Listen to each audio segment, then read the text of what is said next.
ba guys na mataas talaga yung interest nitong GoTime at monthly basis ba talaga siya? Or meron kasi mga nagko-comment dun sa unang video ko sa GoTime na parang scam daw tong GoTime.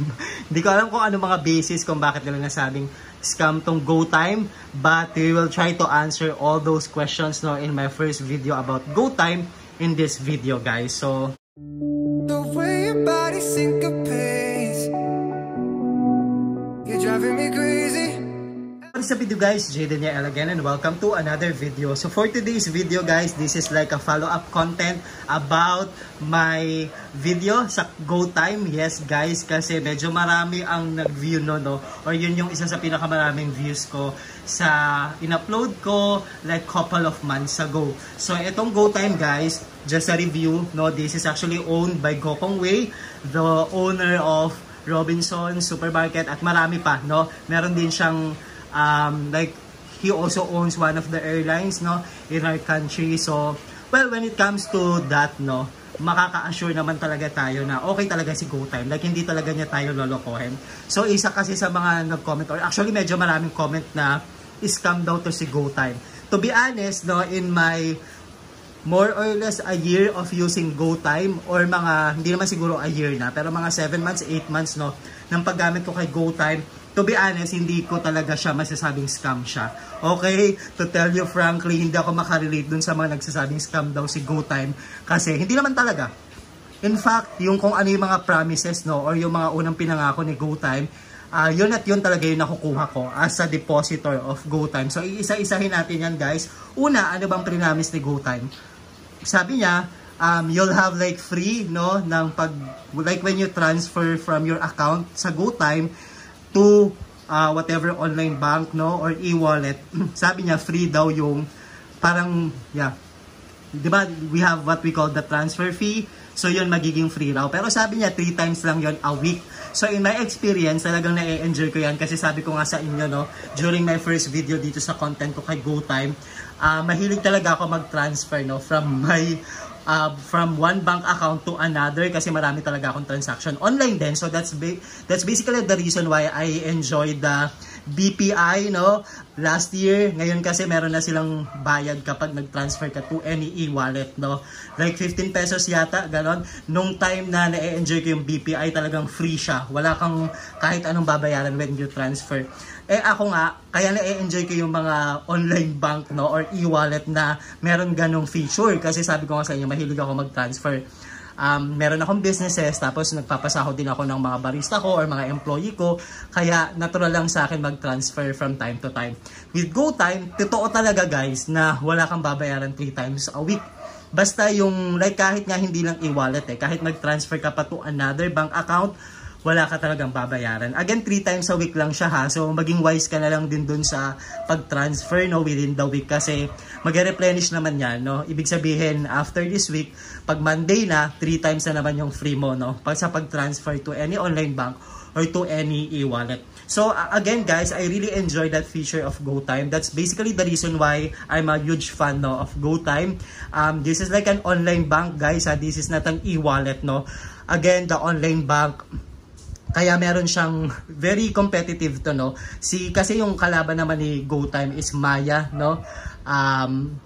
pero hindi talaga nagpapatalo yung GoTime kay Maya kasi with Maya kasi, the problem with Maya, ang issue ko lang kay Maya, ang dami mong mission na kailangan i-accomplish for you to be able to avail this certain percentage sa iyong savings account. Ayoko nung ganon. Hindi ko siya gusto. With GoTime kasi, you don't need to do or accomplish a certain mission just for you to have that yung certain na parang nila, 'di ba? Yung kung yun yung parang yun yung interest nila kumbaga sa savings mo Walang ganun si GoTime kaya medyo na-enjoy ko rin talaga siya.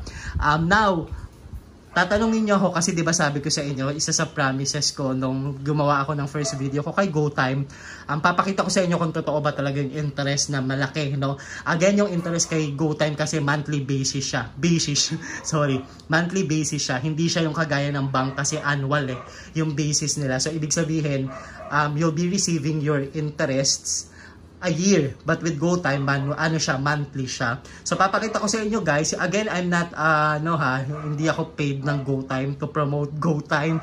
I'm just a user, and just isa ako sa depositor sila, and personally na-enjoy ko talaga siya.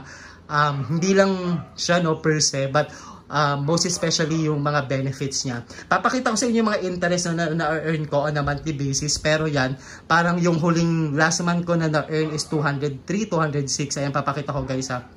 Pero 'di ba, ang laki niya, especially as compared to the traditional banks. Kasi sabihin natin yung usual ko na interest, sabihin na lang natin 150. Pero kahit minsan ang interest ko talaga kay GoTime tumatakbo siya ng 200 plus gano'n. Pero yung anuhin na lang natin yung parang pinaka-average niya, sabihin natin 150 no.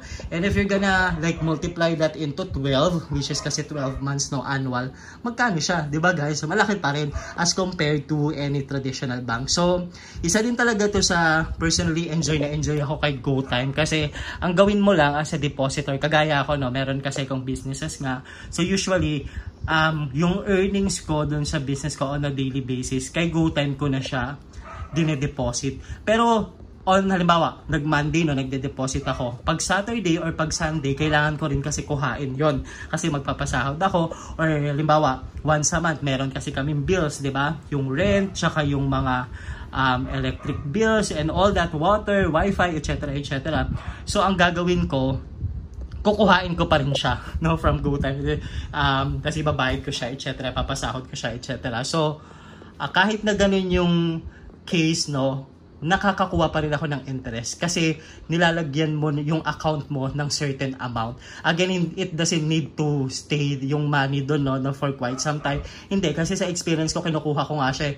Minsan 1 week lang siya nandun sa account ko kay GoTime, tapos ibabayad ko na siya, ipapasahod ko na siya, nagkakaroon pa rin ako ng interest. And again, yung average ko 150 to 200 plus.